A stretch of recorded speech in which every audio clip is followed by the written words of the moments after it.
ने कहा है कि इस बार महाराष्ट्र में मैच फिक्सिंग हुई थी चुनाव में, बिहार में भी मैच फिक्सिंग हो मैंने पढ़ा है। क्या कहेंगे उनके बयान पर? पहली बात तो राहुल जी का ये बयान अपने में दर्शाता है कि उन्होंने बिहार विधानसभा चुनाव में अपनी हार स्वीकार कर ली। जिस तरीके से महाराष्ट्र में ये लोग बुरी तरीके से चुनाव हारे हैं, दिक्कत कांग्रेस और उनके नेताओं में यही है कि जब जरूरत आत्ममंथन करने की है तो उस वक्त ये लोग बहाने ढूंढते हैं चुनाव हारने के। लंबे समय तक बहाना चला था ईवीएम ईवीएम ईवीएम। अब वो बहाना कहीं ना कहीं ठंडा हो गया तो अब ये फिक्सिंग वाला एक नया बहाना इन्होंने निकाल लिया। और जो लोग चुनाव आयोग पे उंगली उठाते हैं, सवाल करते हैं और जिनका समर्थन यहाँ के क्षेत्रीय दल करते हैं, क्या वो व्यवस्था सही थी जब एक कलम से चुनाव आयोग की नियुक्ति हो जाती थी? कांग्रेस के जमाने में कैसे चुने जाते थे? एक हस्ताक्षर से चुने जाते थे ना। आज तो फिर भी ये व्यवस्था बना दी है कि जब तक विपक्ष के दल की सहमति, रजामंदी नहीं होगी, एक कमेटी का गठन कर दिया गया जिसमें एलओपी की भी भूमिका है, उसके बाद इनकी नियुक्ति होती है। तो एक ऐसी व्यवस्था पे इनका प्रश्न चिन्ह है जहां पे एक समिति के द्वारा इलेक्शन कमीशन को चुना जा रहा है। पर जब कांग्रेस के जमाने में एक हस्ताक्षर से चुन लिया जाता था, वो व्यवस्था सही थी। हकीकत है कि अगर इनको किसी एक व्यवस्था में नुक्स निकालने हैं, किसी एक संस्था में नुक्स निकालने हैं, तो वो कॉन्स्टिट्यूशन बॉडीज नहीं है, वो इनकी अपनी पार्टी है, कांग्रेस की पार्टी। उसमें इनको नुक्स निकालने की जरूरत है। जो निकालते भी हैं गाहे बगाहे अलग अलग राज्यों में जाके, कभी जयचंद ढूंढते हैं अपनी ही पार्टी में, तो कभी अपनी ही पार्टी का विरोध करके आ जाते हैं। और सही कर रहे हैं वो, क्योंकि आत्ममंथन इनको करने की जरूरत है। और आत्ममंथन नहीं करने की वजह से हर बार हार का ठीकरा, कभी चुनाव आयोग पे थोपना, कभी किसी फिक्सिंग पे थोपना, कभी ये बोलना कि भैया ईवीएम खराब है, ये अपने में दर्शाता है कि इन्होंने बिहार में भी हार मान ली है। परिणामों के बाद की हार का ठीकरा पहले से ही किस पे फोड़ा जाए, उसकी भूमिका राहुल जी और इनके तमाम गठबंधन के दल बना रहे हैं। और बिहार के बाद आसाम, बंगाल, तमाम राज्य ये लोग हारने जा रहे हैं। सर, इंडिया अलायंस में सीएम फेस पे भी कंफ्यूजन है। कहा है अभी आप शाहबाद के लिए निकल रहे हैं, तो क्या माने कि शाहबाद से ही आप चुनाव लड़ेंगे? क्योंकि काफी ज्यादा बयान भी आ रहे हैं कि चिराग यही सीट से चुनाव लड़ सकते हैं। चलिए, अगर ये प्रश्न आपके लिए इतना ही महत्वपूर्ण है तो मुझे उसी मन से इसका जवाब देने दीजिए। महागठबंधन में दरार दिख रहा है। कांग्रेस ने कहा है कि तेजस्वी उनके कोऑर्डिनेशन के चेहरे हैं, सीएम फेस को लेकर कंफ्यूजन दिख रहा है, तय नहीं हुआ है।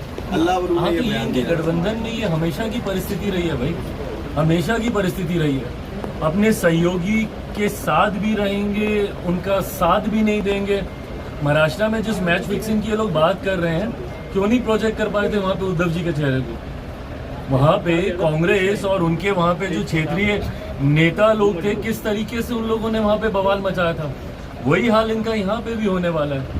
ये लोग किसी का चेहरा प्रोजेक्ट करेंगे नहीं।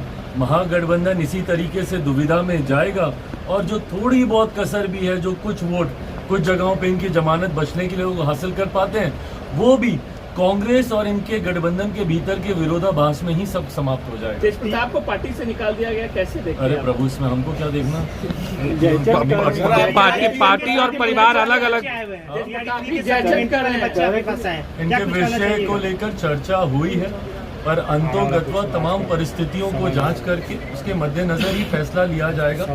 हमारी तरफ से उनकी मांगों, उनकी बातों सरकार तक रखा गया है, जिसपे अभी चर्चा चल रही है। चिराग जी, तेजप्रताप अलग से पार्टी, बिहार विधानसभा का चुनावी आज वाले कार्यक्रम बिल्कुल समझे, बिल्कुल उसको चुनावी शंखनाद ही समझा जाए। यहाँ से लोक जनशक्ति पार्टी रामविलास की विधिवत शुरुआत हो गई है और ये कार्यक्रम, इस तरीके के बड़े कार्यक्रम, ये छोटे किसी एक जिला या एक विधानसभा का ये कार्यक्रम नहीं है। हम लोगों ने अलग अलग बिहार के क्षेत्रों में कुछ जिलों का समूह बनाकर हम लोग इस तरीके की बड़ी सभाएं, आने वाले दिनों में 8-10 ऐसी बड़ी सभाएं अलग अलग आयोजित होंगी। आज शाहबाद का क्षेत्र हम लोगों ने चुना है, जिसमें वहाँ के 3-4 जिले मिलाकर आरा, बक्सर, आपका कैमूर, रोहतास, इन तमाम जिलों को मिलाकर जिसका कुछ हिस्सा औरंगाबाद का भी उसमें हम लोगों ने जोड़ा है। बाकी जब गया वाला करेंगे तो बाकी 3 विधानसभा औरंगाबाद की हम लोग उस गया वाले क्षेत्र के कार्यक्रम में हम लोग जोड़ेंगे।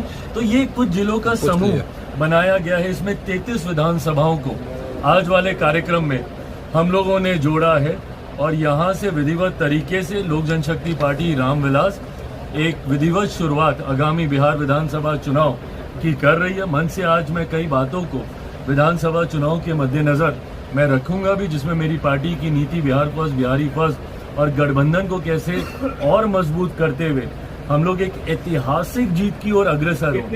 इस बार छोटी जीत से हम लोग संतुष्ट नहीं होने वाले, वो तो हो ही रही है, पर इस बार लक्ष्य है कि ऑल टाइम हाई पर हम लोग जाएं, 225 से ज्यादा एनडीए सीटें जीतकर इस बार सरकार बनाए, इस लक्ष्य के साथ हम लोग बढ़ रहे हैं। आपको कितनी सीट चाहिए? आपको कितनी सीट चाहिए? ये मैं बता दूंगा कि मुझे कितनी सीट चाहिए इस बार, इसीलिए और मैं ये गठबंधन के भीतर पहले बताऊंगा। और मैं आप लोगों के उस भ्रम को भी स्पष्ट कर दूं जो कुछ चैनल्स पे चल रहा है कि एनडीए में सीटों का बंटवारा हो गया। आप लोग अपने संतोष के लिए जरूर चला सकते हैं, पर वो आंकड़े गलत हैं और अभी ऐसी कोई चर्चा 30 सीट से हुई ही नहीं है। ऐसी कोई चर्चा हुई ही नहीं है। ये तमाम बातें पहले गठबंधन के भीतर होंगी जो भी होनी बाकी हैं और उसके बाद ही इसकी सार्वजनिक चर्चा की जाएगी। चिराग पासवान कहाँ से चुनाव लड़ेंगे? चिराग पासवान कहाँ से चुनाव लड़ेंगे? आप कहाँ से ये आज वाले मंच के लिए ये सवाल पूछा। जिस क्षेत्र में अच्छा प्रदर्शन लोकसभा में नहीं किया था उसी रीजन को आपने आज चुना है, शाहबाद, और देखिए, वो इलाका क्यों चुना है आपने इस रीजन को? चुनौतियों का सामना करने में मुझे मजा आता है और मैं चाहता हूं कि अपने गठबंधन को वहां पे मजबूती दी जाए जहां पे संभवतः लोग सोचते हैं कि ये गठबंधन कमजोर है। ऐसे में शाहबाद के इलाके में जहां पे लोकसभा विधानसभा में हम लोग का प्रदर्शन इस बार की लोकसभा में हम लोग का अच्छा नहीं रहा है, तो ऐसे में वहीं से हम लोग इसकी शुरुआत हम लोग कर रहे हैं और मैं मानता हूं कि आज के इस कार्यक्रम से पूरे एनडीए गठबंधन को मजबूती मिलेगी। हो गया चौकीदार और दफादार का एक ऐसा विषय है जिसको मेरे नेता आदरणीय रामविलास पासवान जी ने हर मन से उठाने का काम किया। 2014 में मुख्यमंत्री नीतीश कुमार जी के साथ मिलकर हम लोगों ने 15 में हम लोगों ने वापस एक ऐसी व्यवस्था हम लोगों ने बनाई जब हम लोग एनडीए का हिस्सा हम लोग बने, जिसमें कि इस बात को सुनिश्चित किया गया कि ये व्यवसाय जिससे लंबे समय से खास तौर पे पासवान समुदाय के लोग इसके साथ जुड़े रहे हैं, पीढ़ी दर पीढ़ी जुड़े रहे हैं, ये व्यवस्था इसी तरीके से सुचारू रूप से कायम रहे।